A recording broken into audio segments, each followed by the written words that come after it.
So I'll continue to be opening some Star Wars miniatures boosters here. Here's one I've never opened, and I don't think, Brett, have you ever opened a miniatures, Starship Battles miniatures booster?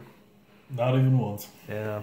So, but it kind of counts as Star Wars miniatures, so we're going to open one. I'm not really sure. It sounds like you get a couple of larger pieces in here.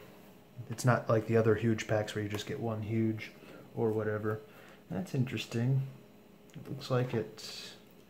Okay, so we'll first cut. Wow. So this one's a bit different than the other huge packs too in terms of what's... Okay, so that's not too bad. We'll cut this way too.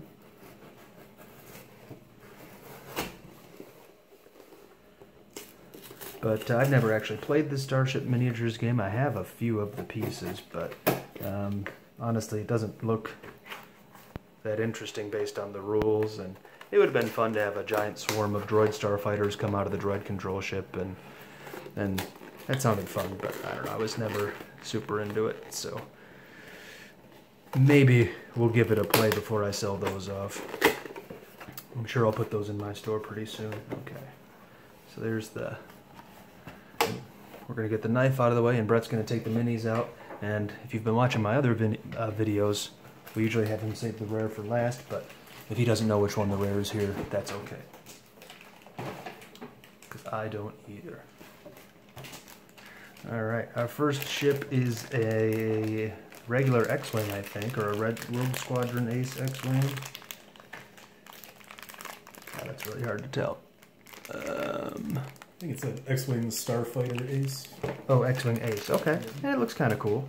And that's what... Okay, we got the V-Wing bomber, I think this is, or at least in Battlefront it's a bomber.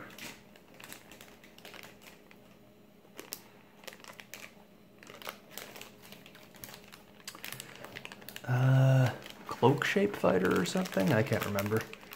Soro Sub Patrol Fighter. Alright.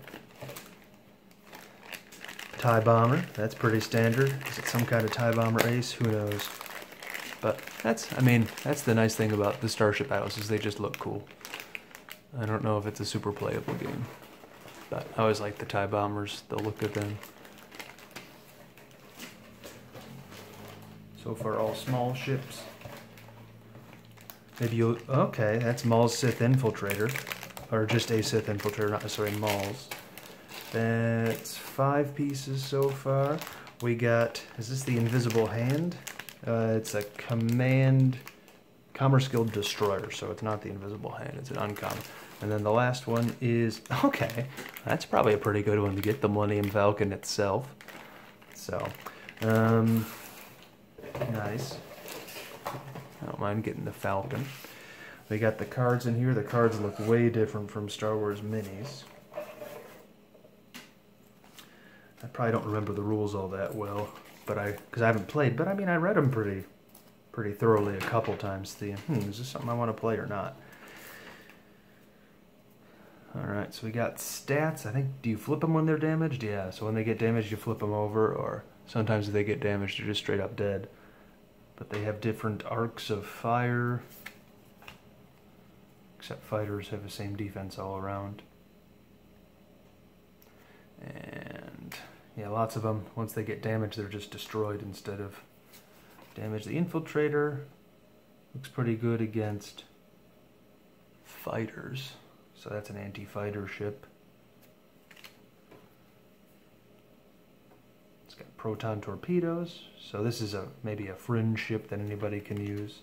X-Wing Ace, so some high defense, at least compared to the bomber, which makes sense.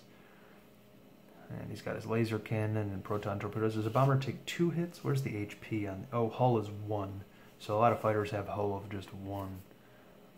Falcon, I think this means the 3 here means that after he takes 3 damage, you flip him over, maybe, and then he only has 2 left.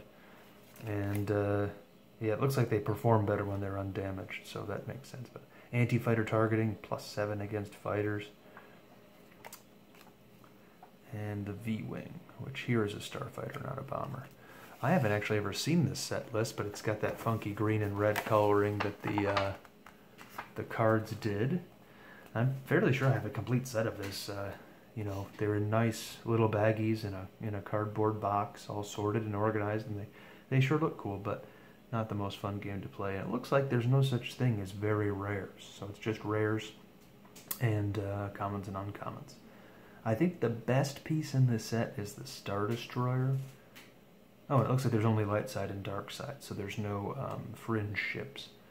But Class 2 Imperial Star Destroyer, it's only an uncommon, but I think people like a lot of those. They try to get multiples, and that's why it's one of the more valuable ones. So it was interesting to open Starship Battles. As far as I know, we got the second best piece in this set, but I'm not for sure. So hope you enjoyed that booster opening, and we'll see another one soon. Thanks for watching.